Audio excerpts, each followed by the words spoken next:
Edwin and Charles are a lot older than they were in the original Dead Boy Detectives comic book series, as well as the episode of Doom Patrol. Can you talk about that choice? They're the same episode. They're the same age that they were in the episode of Doom Patrol, and Okay. the decision was made to age them up because I wanted to tell like true horror stories, and I wanted to deal with like things that we would not have been able to deal with younger characters. So I made that decision to age them up to 16 and make Crystal 17, and really happy with the results. And at what point was the decision made, hey, why don't we pitch this as a series? I've wanted to do this forever. And I started working on it at Warner Brothers at the same time that I was developing Flight Attendant. So that's how long it took, because 2 seasons of Flight Attendant. But I just said, hey, you've got this piece of IP that's probably on a shelf somewhere that no one's asked you about, called Dead Boy Detectives. This is a really important thing from my teen years, and I think it could be a really beautiful TV show. And first DC said no, and then there was a change of regime over there, and a little bit of like, while the dust was still settling, I kind of snuck in and grabbed it. Yeah, and the rest is history. And Beth, how did you become involved?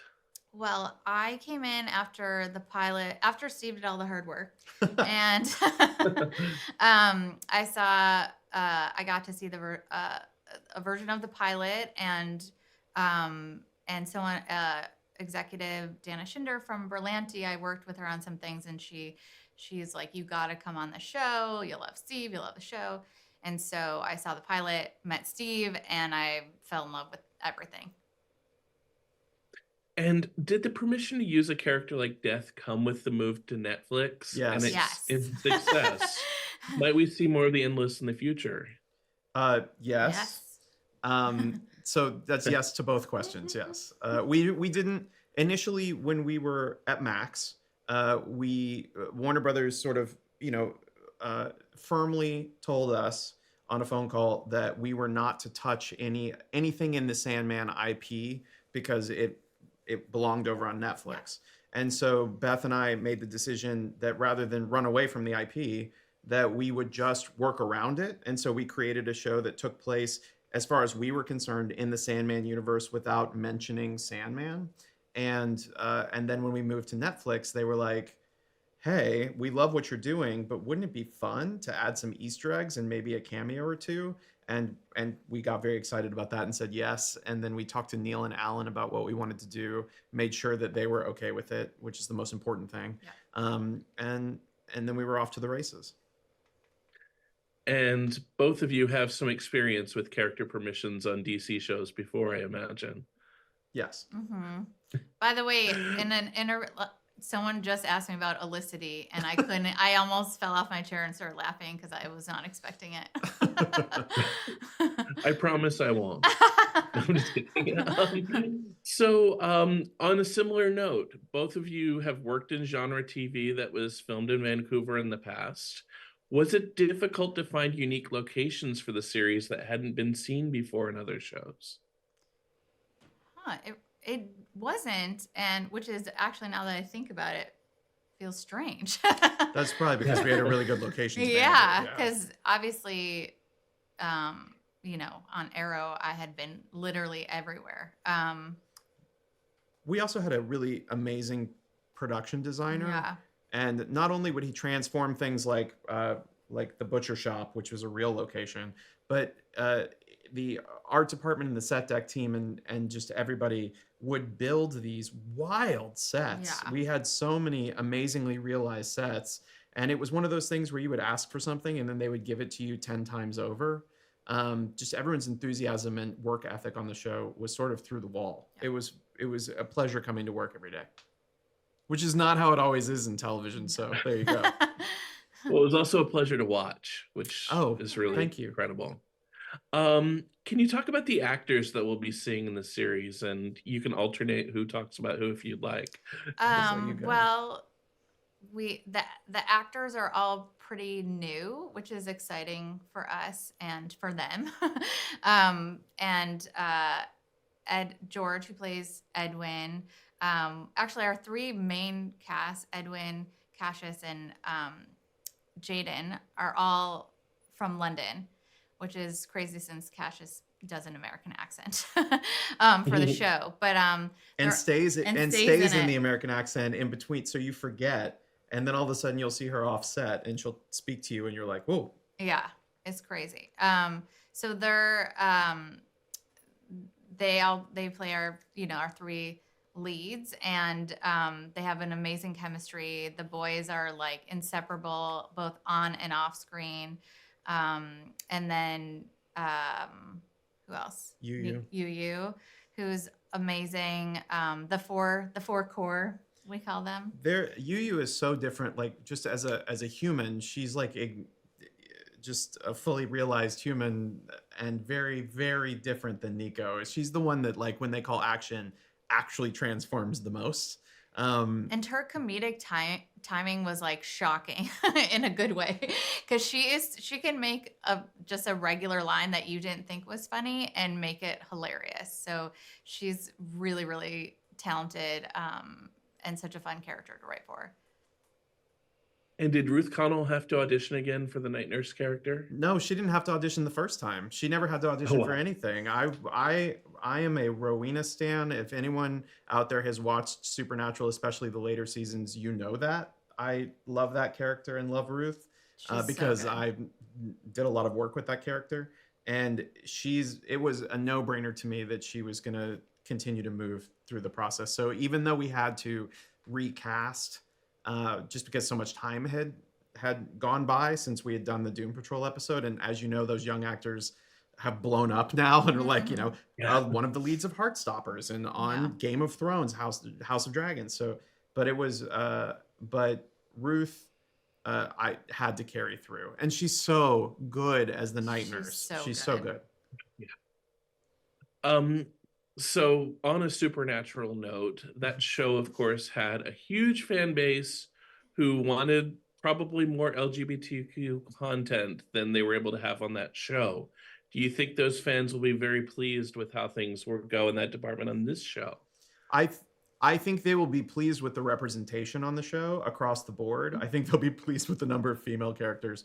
But I also think that they'll be pleased with the way that we handle the representation and how direct we are. That's fantastic. So are there any episodes that are direct adaptations from the comics? There are pieces of episodes, but we didn't do any straight adaptation. No. Like like specifically in 7, how the boys meet, that's taken from the comic book, but not the whole episode. I will say the most comic book accurate thing we do is Crystal's parents. Yes. But her parents are awful. We thought it was important to hang on to Charles, Edwin, and Crystal's backstories from the comics because we want people that are fans of this comic book. We're fans of the comic book, so we want people who are fans of the comic book to be able to recognize the show and still be surprised, whereas new fans can come in and just kind of get on the ride. Yeah. How self-contained are the individual episodes and how much of it is serialized? I think, well, each episode is designed so there's a case of the week. So you have a case that will be solved by the end of the episode, but our relationships and each main character's emotional journey is more serialized through the season.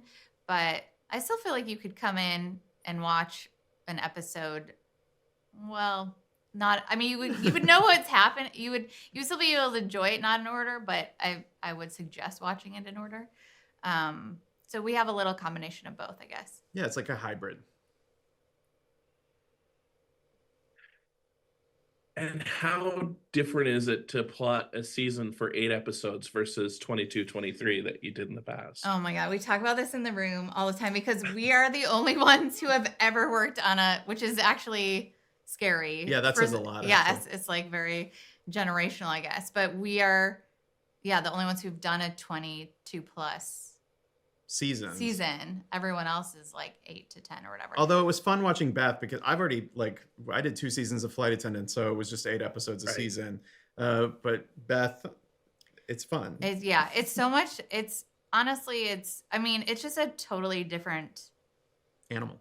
Yeah, it's fun because you can really spend the time on each episode, whereas when you're on a 23 episode season, you're just like on a marathon, and you're on the production train. You're cranking it out, and you're just going so fast, and it's just it's a different way of storytelling. Also, I still want and Beth has to like put the reins on me sometimes, but I love dense, fast-paced storytelling. So I want to cram as much into the 8 episodes as we possibly can. And Beth will then slam the brakes on and be like, but also character development. And I'm like, oh right, character development. Yeah, but let's also have that. it's funny because my first sort of Sweet Tooth was my first 8-episode show, and so I was like you on that show, where I was like, and then at the end of each episode they went through like an entire journey, and then my co-showrunner on that, Jim, was like, we don't have to get all the way there at the end. We only have 8 episodes. I was like, oh, okay, this is very different. So it's fun. I like it a lot. And how good are you feeling about the potential for a second season? I mean, we hope there's a second season. Please tell Netflix there should be a second season. We have a lot of ideas for it. And we're super excited. Obviously, the end of season 1 is set up for a season 2. So, just tell everyone you know to watch the show. And then I mean, the way that the show is built in the sort of case of the week model, and the stories that we're telling, the types of stories that we're telling, it could go on and on and on. So in success, hopefully we'll get to make more. And for my last question, why should people be tuning in on April 25th, right? Mm-hmm. Yeah. Mm-hmm. I think if people like fun, they should tune in. Because the show is, if anything, is so much. I mean, we had so much fun doing the show. And I think even at its darkest moment, I think there's still light. Like, there's still jokes, and it's still fun. And it's a roller coaster, and you never know what to expect. And that's my long-winded answer. Hopefully it'll genuinely surprise people. And I think that's a reason to tune in. Yeah. It's a bunch of people worked very, very hard to make this show happen. And I don't think it's like a lot of things that are on TV right now. Definitely. Well, you all did a fantastic job. Thank you so much for talking to me so early today. Thank you so much.